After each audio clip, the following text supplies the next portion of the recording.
love her, Benjamin. I know you do. Ever since the original series, Star Trek has been on the cutting edge of making out. From one of the first interracial kisses on television to one of the first same-sex kisses, Trek's sci-fi setting lets the show predict where humanity is heading. But there's a downside to it as well. In the future, queer people can kiss, they just can't talk about what that means. All aboard and welcome to Matt Baum's Culture Cruise, where we take a deep dive on LGBTQ issues in shows, movies, books, and more.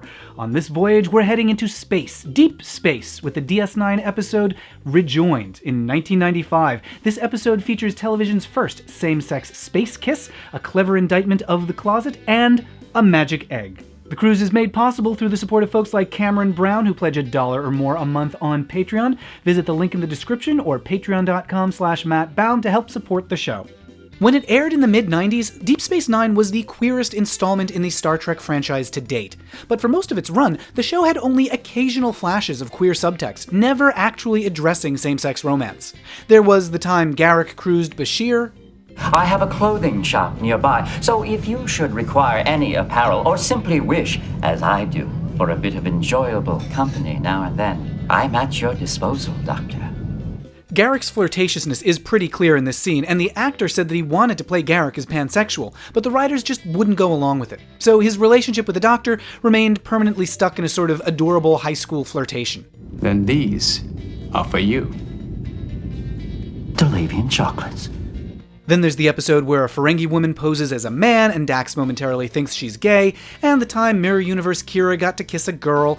There are only brief glimpses of anything beyond heterosexuality. But then, smack dab in the middle of Season 4, we get the episode Rejoined, focusing entirely on a same-sex romance that culminates in a lesbian kiss, and also a very intense gaze by some very intense gays.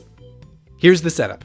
Jadzia Dax is an alien called a Trill, which means that when her body dies, her consciousness can pass to a new host body.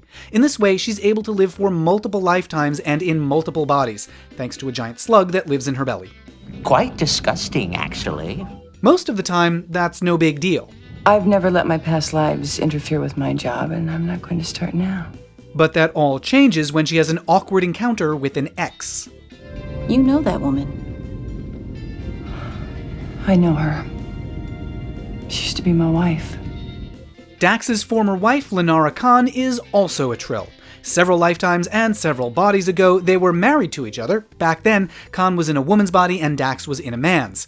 Dax was in a shuttle accident, the host body died, and they lost contact when Dax's slug was moved into someone new. So, now that they found each other again, they should be able to pick up from where they left off, right? Well, no, that's against the rules. Well, it's more of a taboo. Trill society prohibits them from having romantic relationships with partners from past lives. And the Trill feel very strongly that it's unnatural. Unnatural? How can it be unnatural for a married couple to resume their marriage? The punishment for reassociating with a former spouse is steep. If Dax and Khan get back together, they'll be exiled from Trill society, cut off from family and friends. They'll also be prevented from moving to a new host body, so the next time they die, they're dead for good. This is a pretty explicit reference to homosexuality. There's a social stigma centered on forbidden love, social taboos that force lovers to keep themselves secret, the threat of being ostracized and sentenced to death because of the person you love. At first, Dax and Khan tell each other that they can control their feelings, in a conversation that should be familiar to any queer person who's tried to not be queer. We're both mature adults and we can handle this. But can they? No force in the universe can stand against an intense gaze as we cut to commercial. Before long, they're making dates, exchanging jewelry in tight close-ups, and holding hands, while the patriarchy looks on in disapproval. Things get even steamier out in space, where Khan's research into wormholes appears to produce a sort of intergalactic Georgia O'Keeffe painting. While all this is going on, there are several almost kiss teases between the two women, and it's important to note what was going on in the culture when this episode aired in October of 1995. It was smack dab in the middle of a lesbian chic minute that occurred in the mid-90s. That's when Ellen was preparing to come out, Subaru was aggressively marketing to lesbians, Cindy Crawford gave Katie Lang a shave on the cover of Vanity Fair, Xena premiered. Culturally, Americans were intrigued by lesbians. Not enough to give them equal rights, but enough to tolerate them on the cover of a magazine. And then there was the TV trope known as the Lesbian Kiss episodes. Lesbian Kiss episodes were a ploy to inflate ratings by having one-off makeout sessions between female characters. Sometimes it was a huge success, like on Roseanne or LA Law, and other times it wasn't quite enough to save a show, like Relativity. The lesbian kisses on those episodes usually involved at least one character who wasn't really into it, and invariably, nothing ever came of the kiss, with characters never again expressing any same-sex interest after that one ratings-grabby episode.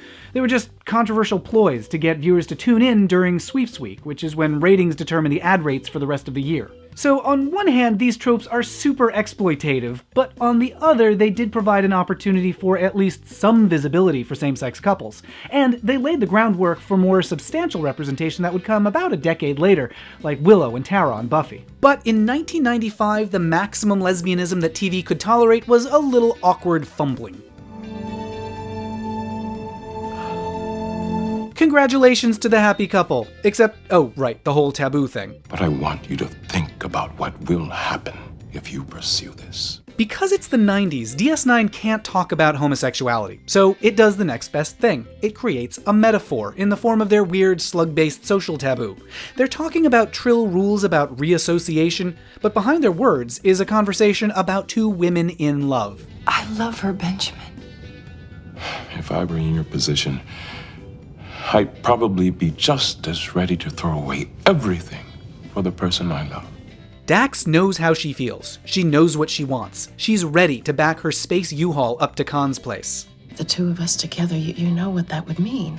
But I think it's worth the price. And remember, that price is pretty high. On the space station, Dax's friends are supportive, but in Trill society, hooking up means exile, giving up her career, leaving her family, and eventually giving up quasi-immortality and confronting death together. That's too much for Khan. I want to be with you more than anything, but I don't think that I can do this. This is the inevitable conclusion to Lesbian Kiss episodes, a reset at the end of the episode with everyone going back to heterosexuality the next week. To DS9's credit, it didn't go so far as other shows that tended to kill gay characters in the last act. There's no conclusion that the relationship is deadly or even immoral, just that it's forbidden, and the social cost is so high, it forces the two lovers apart. DS9 had an opportunity to do an episode about same-sex relationships, and they went for it. And because it's a sci-fi show, they were able to go farther than LA Law or Roseanne and actually talk about the social stigma around homosexuality. By setting up an analogy with the Trill Taboo, they could devote a whole episode to homophobia and how irrational it is and the harm that it causes. But there's also a downside to that approach. Once you opt for a metaphor, you're committed to a metaphor. And the metaphor breaks if you say what it's really about. So everyone on DS9 can talk about Trill taboos and past lives and belly slugs, but they can't say anything about how this is a relationship between two women. Making the characters space lesbians lets the show approach the cutting edge of queer television, referencing homosexuality before other shows could. But it also ties the show's hands, preventing them from acknowledging what they're actually talking about. For over 50 years, Star Trek's been using sci-fi to tackle racism, war, slavery, all manner of social issues through the lens of the future. That DS9 could tackle a same-sex couple is particularly groundbreaking given the time that it was made. It's disappointing that Dax didn't get the romance she wanted, but at the time, Trill Society just wasn't ready, and neither was broadcast television. Land ho, we're pulling into port. Thanks for joining me on this voyage, and thanks to everyone who makes the Culture Cruise possible with a pledge of $1 or more a month, folks like Cameron Brown. You can visit patreon.com/mattbaum or the link in the description to help make the show possible. Let me know in the YouTube comments what you'd like to see on future episodes, or tweet at me @MattBaum. I read all the comments and I love to hear your thoughts. Now, if you'll excuse me, I just got a woof from Worf. I am not a merry man.